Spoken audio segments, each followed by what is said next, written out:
ಅವತ್ತು ಜೂನ್ 9, 1912 ಅಮೆರಿಕದ ವೆಲೆಸ್ಕಾ ಎಂಬ ಊರಲ್ಲಿ ಮೋರ್ ಎಂಬ ಫ್ಯಾಮಿಲಿ ವಾಸವಾಗಿರುತ್ತೆ. ಜೋಶೈ ಮೋರ್ ಮತ್ತು ಸಾರಾ ಮೋರ್ ಅವರ 4 ಮಕ್ಕಳನ್ನು ಕರೆದುಕೊಂಡು ಚರ್ಚ್ಗೆ ಹೋಗ್ತಾರೆ.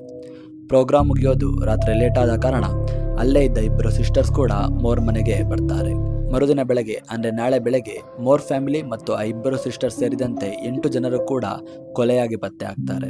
ಇದರಲ್ಲಿ ಕಾಮನ್ ಆದ ವಿಷಯ ಏನಂದ್ರೆ ಆ 8 ಬಾಡಿಲೂ ಕೂಡ ಕೊಡಲಿಯಿಂದ ಹೊಡೆದಿರೋ ಗುರುತು ಇರುತ್ತೆ. ನಂತರ ಪೊಲೀಸ್ ಕಂಪ್ಲೇಂಟ್ ಆಗುತ್ತೆ, ಒಂದು ದೊಡ್ಡ ಮಟ್ಟದಲ್ಲಿ ನ್ಯೂಸ್ ಕೂಡ ಆಗುತ್ತೆ.